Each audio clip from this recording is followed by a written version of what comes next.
বার্গেনের উদ্দেশ্যে আমার যেই ট্রেনটা ছিল সেটার একটা মজার ব্যাপার হচ্ছে 6.5 ঘন্টার একটা জার্নি।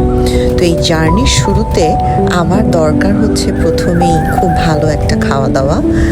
আমি বাকিদের কথা জানি না, প্রথমে এই জন্য আমি একটা ক্রসন্টে বড় একটা কামড় বসিয়ে পেটটা ভালো করে ভরে তারপর রেডি হচ্ছিলাম আমার স্পাউসকে একটু কল করার জন্য যে আমি এরকম যাচ্ছি, তুমি কি করছো, তোমার কেমন লাগছে, এই সব কিছু কথা বলার পরে একটা তো পুরো একটা পার্ট গেল যখন একদম snowy mountain view, sunlight, everything was full of ইট।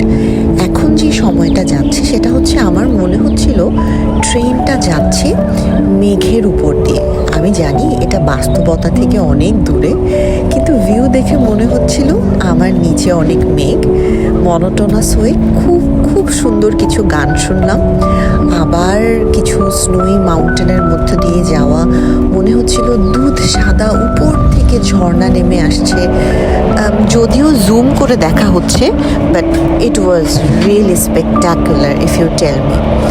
নরওয়ের খুব ভালো একটা ব্যাপার হচ্ছে, নরওয়েতে ওরা পাহাড় কখনো কেটে ফেলে না। বেশ কিছুক্ষণ যাওয়ার পরপরই ট্রেনটা টানেলের মধ্যে দিয়ে ঢুকে যায়। এই যে আমি এখনই একটা টানেলের মধ্যে দিয়ে যাব, হঠাৎ করে সব কিছু অন্ধকার হয়ে যাবে। বাট সবচেয়ে ভালো জিনিস হচ্ছে কোথাও কোনো পাহাড় কাটা হয় না। Hundreds and thousands of tunnel. অনেক ক্ষেত্রেই টানেলগুলো অনেক বড় হয়, এটা একটা খুব মজার বিষয়। অনেকক্ষণ আপনার মনে হবে ব্ল্যাক আউটের মধ্যে দিয়ে যাচ্ছি, বাট ওটা থেকে বের হয়ে আসার পরে ভিউ উইল বি স্পেকটাকুলার। এরপরে হঠাৎ করে the third phase of my ট্রাভেলে আমি দেখতে পেলাম, যেহেতু এটা 6.5 ঘন্টা থেকে 7 ঘন্টার একটা জার্নি, এবার সেই কুয়াশা বলেন, বরফ বলেন, মেঘ বলেন, কোনো কিছুই আর নেই।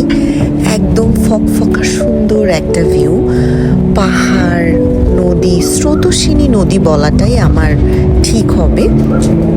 আমার মনে হচ্ছিল যে ফার্স্টে আমি ভাবছিলাম এটা আমি যখন চিটাগংয়ে থাকতাম কাপ্তাইয়ের একটা ভিউ আমার মনে হচ্ছিল এটা হয়তো বা ক্লোজ টু হবে, অথবা আমি ভাবছিলাম ভাটিয়ারিতে একটা মহামায়া লেক আছে এরকম একটা হবে। পরে দেখলাম না, ট্রেন যত দূর যাচ্ছে তত দূর মানে বেশ অনেকক্ষণ ধরে এই লেকটা যাচ্ছে এবং অনেক স্রোত। পরে আমার মনে হলো নরওয়ে কিন্তু স্যালমনের জন্য অনেক বিখ্যাত, আর স্যালমন প্রজনন বলুন আর যেটাই বলুন সব কিছুর জন্য স্রোতস্বিনী নদী বা লেক এই ধরনের জিনিসটা হওয়াটা খুব জরুরি। আমি জানি না কতটুকু দেখা যাচ্ছে ভিডিওতে, বাট স্রোত ছিল প্রবল। পরে আমি বুঝতে পারলাম ওয়ার্ল্ডস লার্জেস্ট অ্যাটলান্টিক স্যালমন এই নদীতে বেসিক্যালি থাকে। That was spectacularly amazing for me. ভিউয়ের কথা তো আমি যত দূর বলবো তত দূরই আমার মনে হবে খুব কম বলা হচ্ছে।